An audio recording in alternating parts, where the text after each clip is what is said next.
What would you do if your phone told you that you walked outside last night, but you never woke up? Janie Carter asked herself that question on March 14th, 2021. She lived alone in a third-floor apartment in Richmond. That morning, she opened her sleep tracking app and saw something impossible. Outdoor movement detected 2:47 a.m. to 3:34 a.m. The app had logged nearly a mile of walking outside her locked apartment while she slept. She checked everything. Balcony door, locked. Front door, locked. Chain latched. Her feet were clean. Her shoes were dry. But the GPS didn't lie. It showed her walking down the stairs across the parking lot through a greenway she'd never been to. 47 minutes, 4,200 steps, zero memory. She told herself it was a glitch, a GPS error, something rational, until it happened again the next night. And the night after that. Each time, the distance grew. Each time, she woke up exhausted, her body sore, like she'd been walking for hours. When she finally set up cameras in her apartment, she saw herself get out of bed with her eyes open, unlock every lock, and leave. And when she came back, her face looked wrong, like she'd been called somewhere, like she'd answered. What Janae discovered when she followed that GPS route is something you won't believe until you hear it. Drop a like if you want to know where she was going and why she couldn't stop. Janie Carter had always been a light sleeper, the kind of person who woke up if a car door slammed 2 blocks away, who kept earplugs and a sleep mask on her nightstand like religious artifacts. She was 30 years old, worked as a curriculum coordinator for Richmond Public Schools, and lived in a modest apartment complex called Brookside Terrace on the city's north side. It was a quiet neighborhood. Tree-lined streets, families, retirees, the kind of place where people still waved at each other in parking lots. She downloaded the sleep tracking app in December 2020 after her annual physical. Her doctor had mentioned she looked tired. Janae brushed it off, but the comment stuck. She'd been waking up groggy for months, dragging through mornings like she hadn't slept at all. So she started tracking. The app was called Sleep Sync, one of those highly rated programs that measured REM cycles, heart rate variability, sleep debt. Janae liked data. She liked understanding things. The app gave her graphs, insights, patterns. It told her she was getting enough hours but low-quality rest. She started adjusting. No caffeine after 2 p.m. Phone on, do not disturb. White noise machine. Blackout curtains. By March, she'd seen improvement. Her sleep scores were climbing. She felt better. Sharper. She trusted the app the way people trust fitness trackers or banking apps, implicitly, without question. Which is why that Sunday morning, when she saw the outdoor movement notification, her first instinct wasn't skepticism, it was fear. She sat on the edge of her bed and replayed the previous night in her mind. She'd gotten home from her sister's house around 9 p.m. Watched half an episode of a baking show, showered, read a few pages of a novel she wasn't really into, lights out by 11:15. She remembered all of it. There was no gap, no blank space where memory should be. But the app didn't care about her memory. It cared about motion, location, timestamps. And according to the data, at 2:47 a.m., her phone had registered movement outside her apartment. Not just outside her bedroom, outside the building entirely. Janae pulled up the map feature. Sleep Sync had tracked her route. A faint blue line snaked from her apartment, down the exterior stairwell, across the parking lot, and onto the sidewalk that bordered Brookside Terrace. The line continued for roughly a quarter mile, looping through a small greenway behind the complex before returning the same way. Total distance, 0.68 miles. Total time, 47 minutes. The GPS pins were precise. She could see the exact path. She zoomed in on the map, her pulse climbing. The route didn't make sense. Why would she walk to a greenway she'd never been to? Why would she walk at all? She checked her apartment again. Slowly this time. The balcony door, locked. The front door, locked. Deadbolt engaged. Chain latch in place. No signs of forced entry. No muddy footprints. Nothing disturbed. She opened her closet and checked her shoes. Her running sneakers were dry and clean. Her slides, the ones she wore to take out the trash, were in the exact spot she'd left them. She even checked her coat pockets. Empty. Nothing. It was like the walk had happened in another dimension, leaving no trace except the cold, clinical data on her phone. Janae sat back down on her bed and opened a browser. She typed, "Sleep tracker logged movement I don't remember." The results were predictable. Articles about sleepwalking, GPS glitches, app bugs. She clicked on a forum thread. Someone had posted a similar experience. The replies were split. Half the users said it was a software error. The other half shared eerie stories about waking up in strange places, finding mud on their feet, not remembering a thing. One commenter wrote, "Your body remembers, even if your mind doesn't." Janae closed the browser. She didn't want to think about what that meant. Not yet. Janae didn't tell anyone, not her sister, not her best friend, not even her mother, who would have insisted she see a doctor immediately and probably book the appointment herself. She told herself it was a glitch, a one-time anomaly. GPS signals got confused. Apps crashed. Phones did weird things. She'd restart the app, maybe delete and reinstall it. Problem solved. But she didn't delete it. Instead, she kept it running, because part of her, some quiet, stubborn part, needed to know if it would happen again. That night, Sunday, March 14th, she locked every lock twice. She checked the balcony door 3 times. She placed a chair in front of the front door, angled so it would scrape loudly across the floor if anyone tried to open it. She set her phone on her nightstand, volume high, sleep sync active. Then she lay in the dark, staring at the ceiling, listening to the white noise machine hum. She didn't remember falling asleep. But she woke up Monday morning at 6:30 a.m. to her alarm, groggy and disoriented.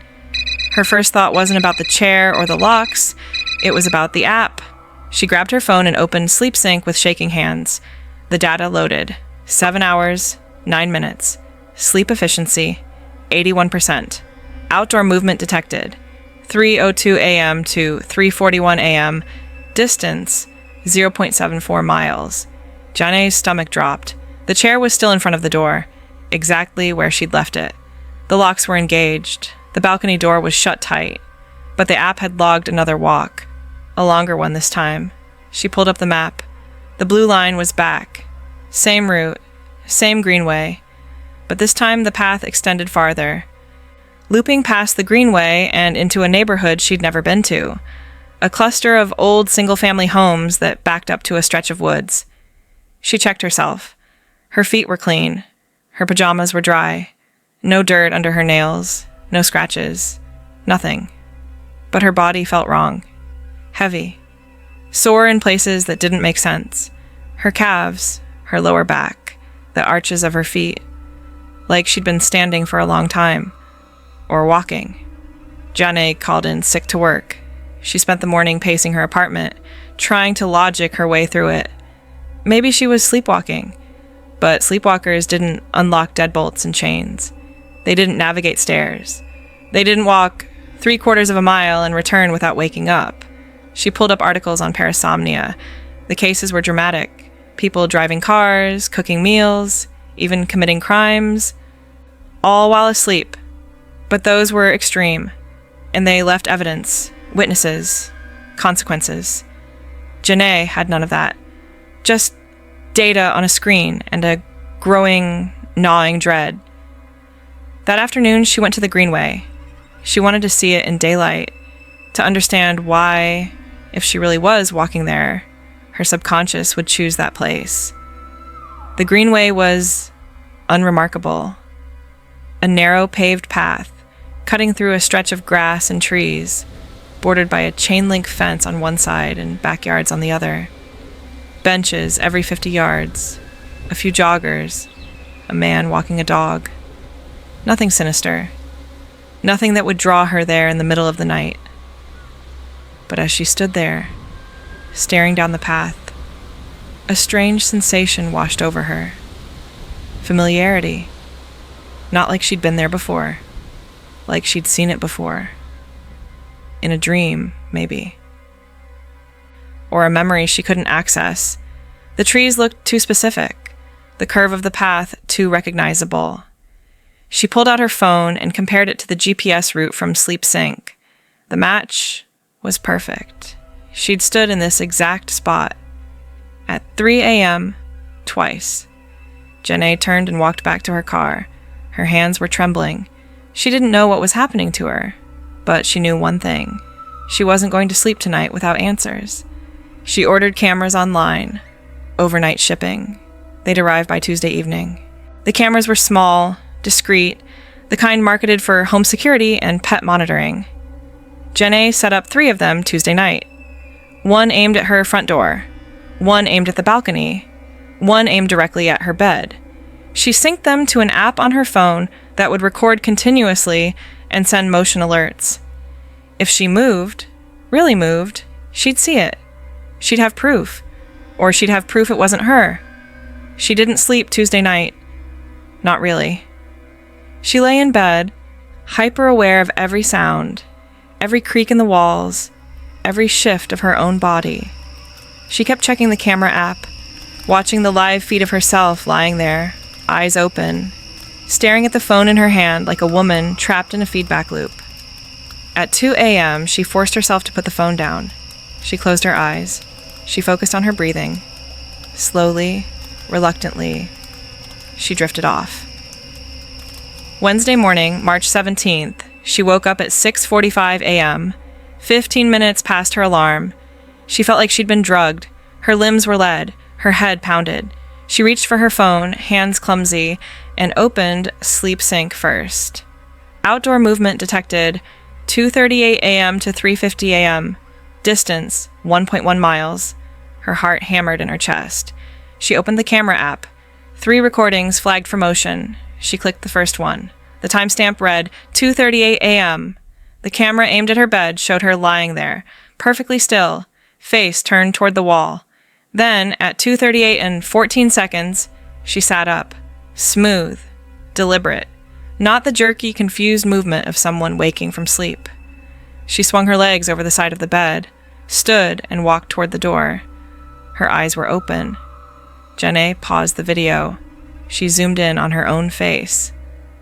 Her eyes were open, but they didn't look right. They didn't look awake. They looked focused, but not on anything in the room, like she was watching something only she could see. She resumed the video. On screen, she walked to the front door. She moved the chair, silently, carefully, and unlocked the deadbolt. Then the chain. Then the handle.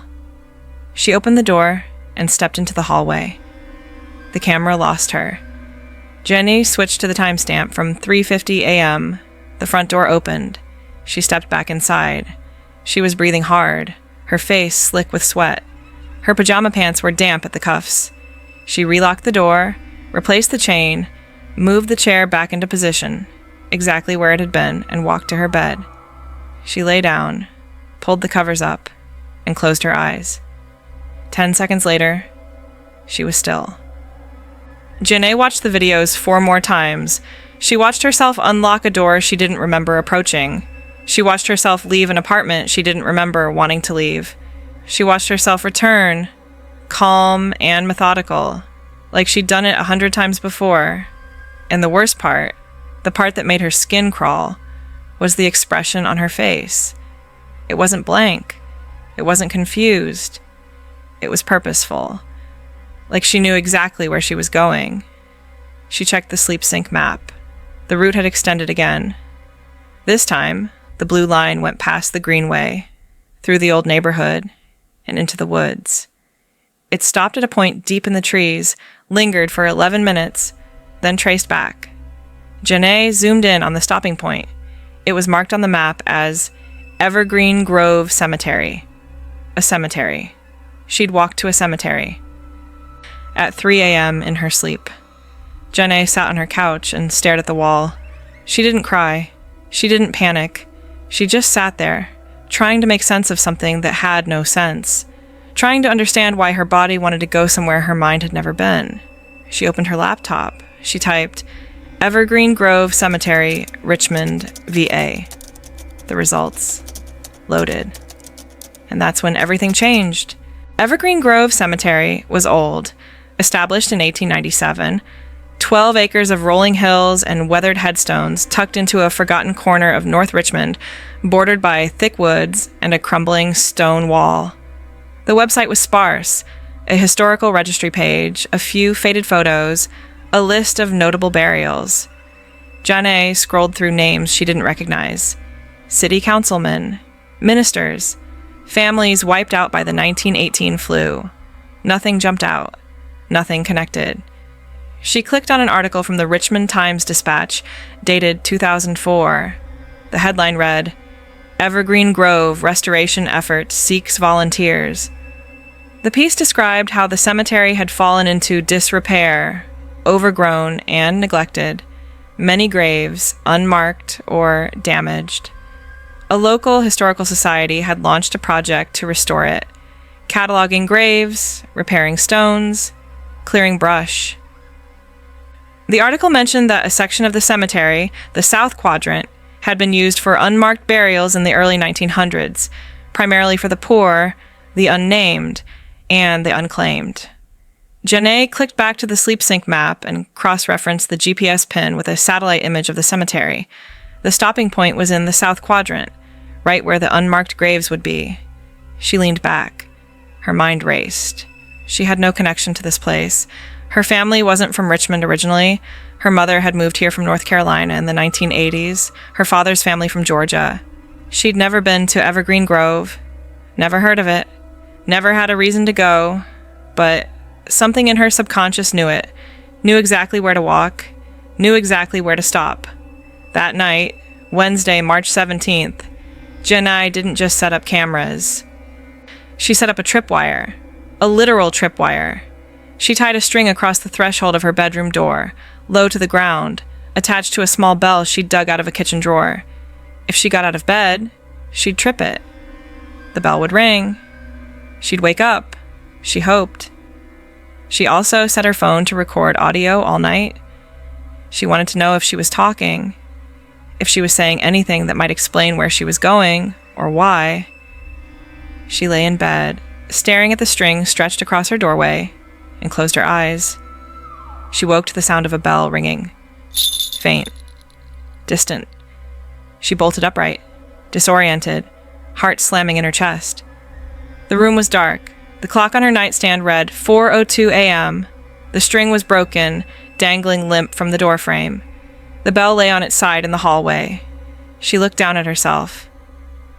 Her pajama pants were soaked to the knees. Her feet were filthy, streaked with mud and grass. She was sitting on top of her covers, exactly where she'd been when she fell asleep. She grabbed her phone. SleepSync hadn't synced yet. She'd only been back a minute, maybe 2. She opened the camera app, motion alerts, 3 new recordings. She clicked the one stamped 2:52 a.m. There she was, sitting up, standing, walking to the door, stepping over the string without hesitation, like she'd known it was there. The bell didn't ring. She'd stepped over it perfectly. She left the apartment. Janae skipped to the return footage. 4 new a.m. She walked back in, muddy and damp, stepped over the string again, missed it by an inch this time, and the bell clattered to the floor. That's what woke her. Not the leaving, the return. She opened the audio recording and scrubbed to 2:52 a.m. She heard rustling, footsteps, the door opening. Then, faintly, her own voice, barely a whisper. "I'm coming." Janny's blood went cold. She replayed it. Same thing. "I'm coming." Not a question. Not a sleep-talking mumble, a response. Like someone had called her. Like she was answering. She sat in her bed, muddy and shaking, and realized with perfect, horrible clarity she wasn't sleepwalking. She was being summoned. Thursday morning, Janae called her mother. She didn't tell her everything. Just, enough. Strange dreams, waking up disoriented, feeling like something was off. Her mother, Diane, listened in that patient, knowing way mothers do, then asked a question Janae wasn't ready for. "Have you been thinking about your grandmother?" Janae paused. "No. Why?" "Her birthday's coming up. March 22nd. She would have been 91. Janae's grandmother, Rose Carter, had died in 2006 when Janae was 14. She remembered her as a tall, quiet woman with careful hands and a voice that never rose above a murmur. They'd been close, but not in an obvious way. Rose had taught Janae to braid hair, to fold fitted sheets, to make cornbread from scratch. Small things. Steady things. She'd died of a stroke, sudden and clean, in her sleep. "Why are you asking about her?" Janae said. Her mother hesitated. "She used to have dreams like that. Walking dreams, she called them.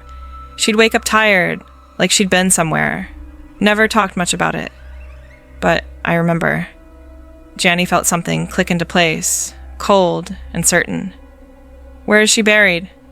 "Oakwood Cemetery," her mother said. "South side, you know that." "Not Evergreen Grove?" Silence. Then, "Why would you ask that?" "I don't know," Janae said. "Just a name I came across." Her mother's voice tightened. "Janae, what's going on?" "Nothing. I'll call you later." She hung up and immediately called the Richmond Public Library. She asked for the local history department. An archivist named Patricia answered. Janae explained she was researching Evergreen Grove Cemetery for a school project. A lie, but a useful one. She asked if there were records of burials, especially unmarked ones from the early 1900s. Patricia said the records were incomplete, but she could pull what they had. She called Janae back 2 hours later. "We've got partial logs from 1899 to 1923, Patricia said. "Lots of gaps, lots of unnamed entries." "What are you looking for specifically?" "Anything from around 1918 to 1920, Janae said. "Women, African American women." Patricia was quiet for a moment, the sound of papers shuffling. "There's a section here. Unmarked burials, South Quadrant, 1919. 11 names listed. All women. All listed as colored in the ledger." She paused. "One name stands out. Rose Elaine Nichols. Died March 19th, 1919. Age 19. Cause of death? Childbirth complications?" Janie's breath caught. "Nichols? Yes, does that mean something to you?" It did. Nichols was her grandmother's maiden name. Rose Carter, born Rose Nichols. But Rose was born in 1935. This Rose, Rose Elaine Nichols, had died 16 years before her grandmother was born. Janie did the math. If her grandmother was named after someone, it would have been family. An aunt. A great-aunt. Someone close enough to carry the name forward. "Can you send me everything you have on her?" Janie asked. "I'll email it over," Patricia said. That night, Janie read the file.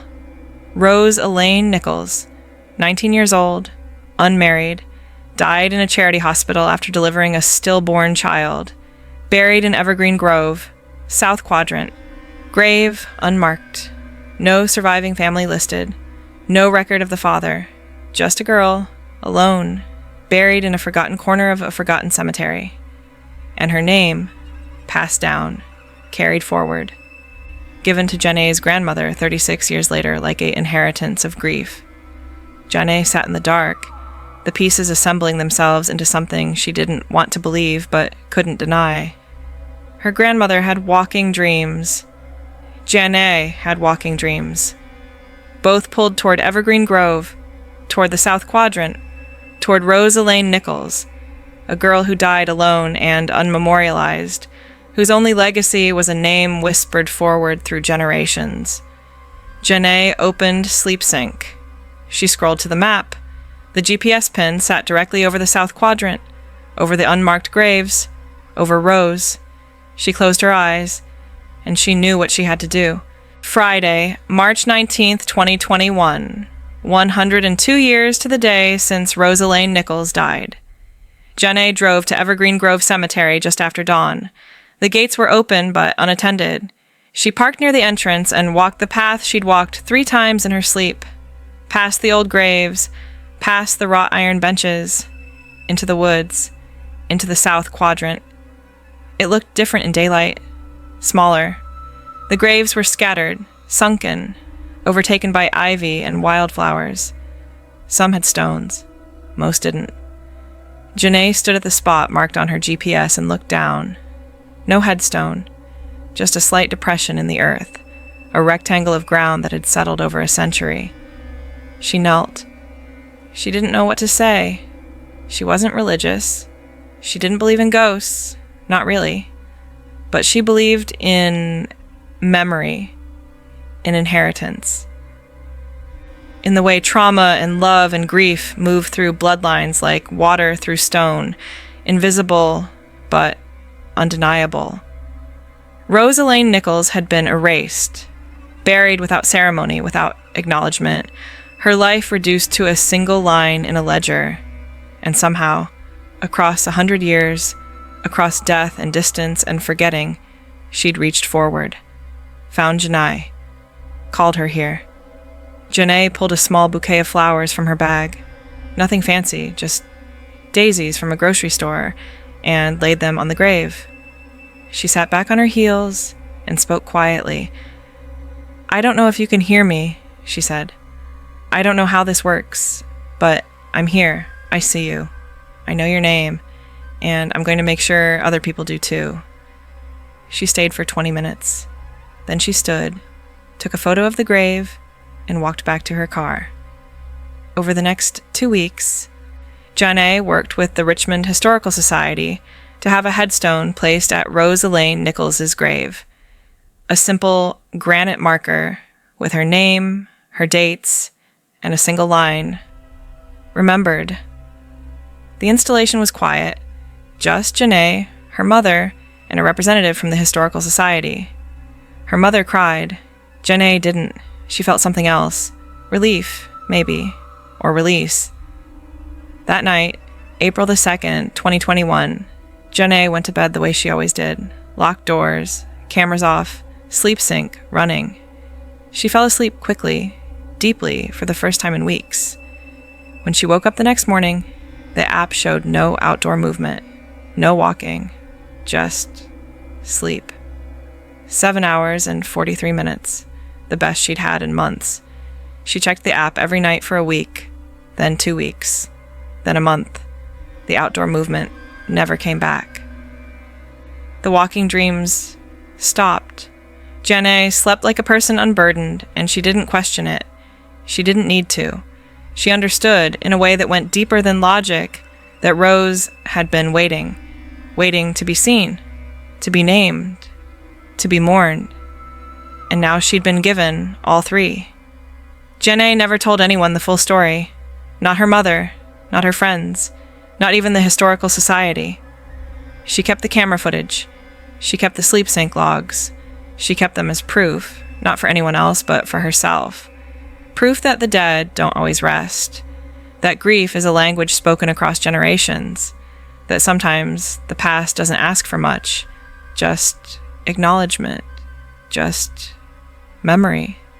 Just someone willing to walk into the dark and say, "I see you. I remember. You mattered." Janae still lives in Richmond. She still passes Evergreen Grove Cemetery on her way to work. Sometimes she stops, leaves flowers, sits for a while, and sometimes, late at night when the world is quiet, she thinks about Rose Elaine Nichols, a girl who died alone, but who, 100 years later, found a way to make sure she wasn't forgotten. And Janae sleeps soundly, because some hauntings aren't meant to terrify. Some are just meant to be heard.